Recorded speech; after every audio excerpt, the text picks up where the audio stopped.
Bismillahirrohmanirrohim. Assalamualaikum warahmatullahi wabarakatuh. Segala puji dan puja untuk Allah, Tuhan yang Maha Pengasih lagi Maha Penyayang. Dia yang mengumpul segala pengetahuan di dalam zat-Nya, dan Dia jualah pencipta segala pengetahuan dengan keabadian. Segala kewujudan bersumberkan wujud-Nya. Segala puji bagi Allah, lantaran Dia menghantarkan Quran yang mulia, yang mengandungi di dalamnya sebab-sebab Ia diturunkan, yaitu untuk memperingatkan manusia tentang Allah. Dihantarkannya kepada pembimbing yang memandu manusia pada jalan yang benar, dengan yang paling perkasa di antara agama-agama. Selawat dan salam ke atas Nabi Muhammad SAW, yang tidak diajar oleh makhluk tetapi diajar olehnya sendiri. Baginda SAW adalah nabinya yang terakhir, penyambung terakhir pada rantaian kenabian, yang diutus kepada dunia yang sedang hanyut di dalam huru-hara, yang paling mulia di kalangan nabi-nabinya, dimuliakan dengan kitab suci, yang paling suci dan paling mulia. Keturunan Baginda SAW adalah pembimbing bagi orang-orang yang mencari. Sahabat-sahabat Baginda SAW adalah pilihan dari kalangan orang yang baik-baik dan murah hati. Semoga kesejahteraan dan keberkahan yang melimpah-limpah dikurniakan kepada ruh-ruh mereka.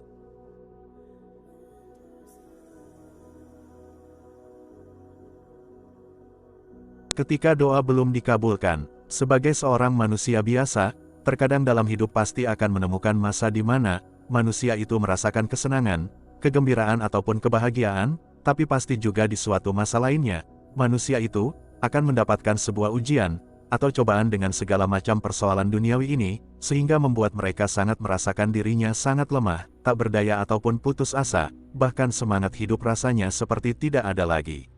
Dan ada juga manusia yang diberikan cobaan dan ujian, dengan diberikan sakit ringan, yang berkepanjangan atau sakit parah yang sangat sulit diobati.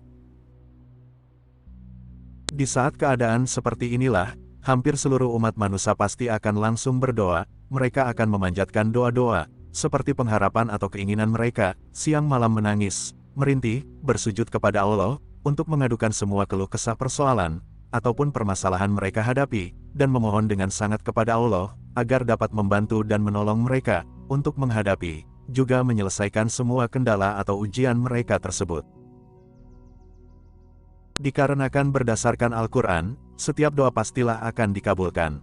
Dalam firman Allah, Surah Al-Mu'min, ayat 60, yang artinya, berdoalah kepadaku, niscaya akan kuperkenankan bagimu.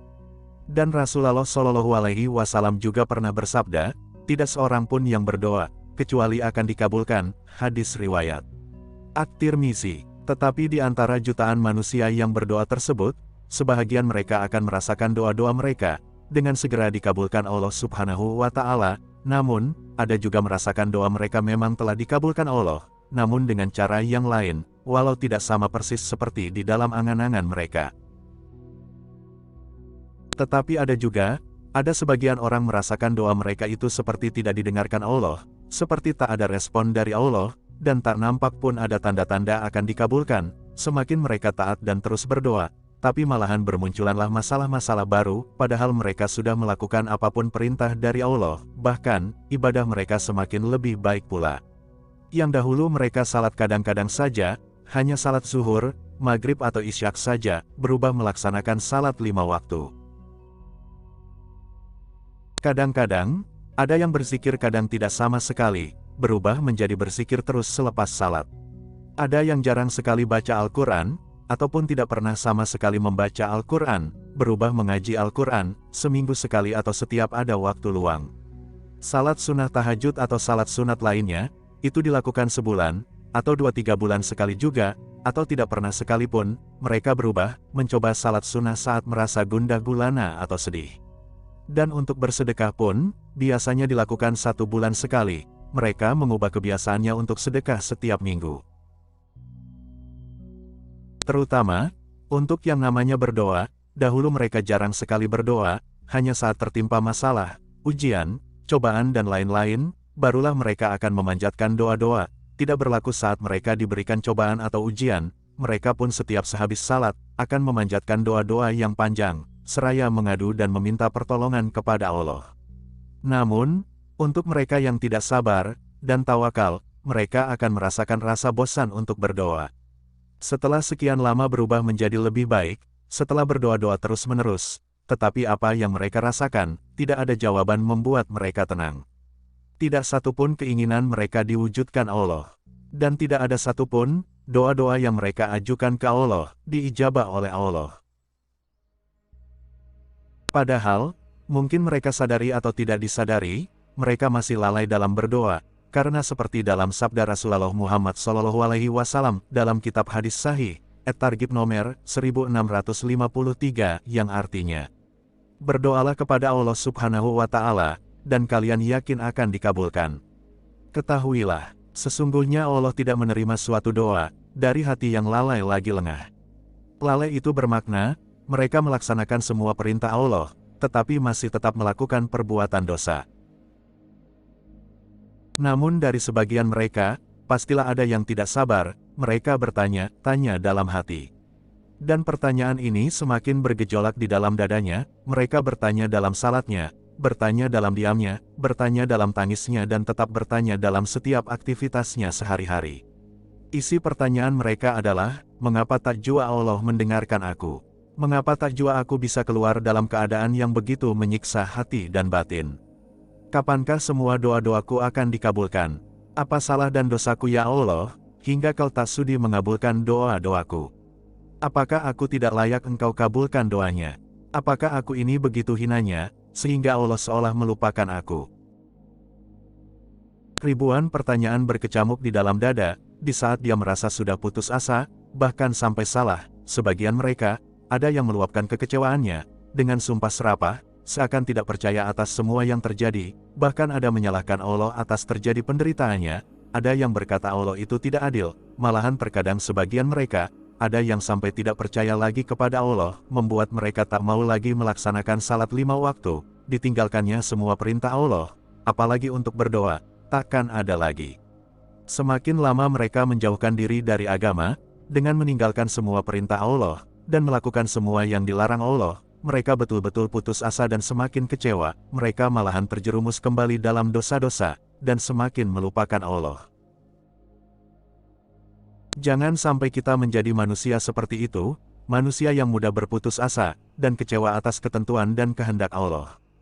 Ujian dan cobaan yang sepatutnya adalah, salah satu cara Allah untuk menguji kesabaran juga keimanan kita, namun kita malahan menganggapnya sebuah nasib buruk, sebuah hukuman, atau terkadang kita menyalahkan keadaan, ataupun seseorang, untuk bertanggung jawab atas terjadinya masalah itu, kita malah memusuhi dan membencinya, atau ada juga yang terkadang, malah ingin membunuh orang tersebut, yang dianggap dia terperosok dalam keadaan yang sangat buruk itu.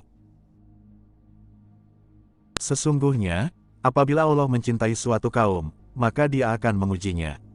Bagi kaumnya yang bisa ridha atas ujian tersebut, sepatutnya ia pastilah mendapatkan keridaan dari Allah.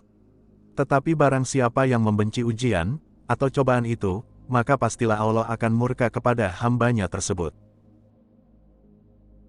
Dalam firman Allah, surat At-Takabun, ayat 11 ialah, tidak ada suatu musibah yang menimpa seseorang kecuali dengan izin Allah, dan barang siapa beriman kepada Allah, niscaya Allah akan memberi petunjuk kepada hatinya.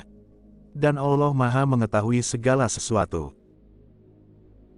Sebenarnya, terkadang ujian atau cobaan itu, tidak hanya dengan sesuatu yang buruk, namun juga bisa dalam sebuah ujian itu, diuji dengan suatu keindahan atau dengan suatu yang baik.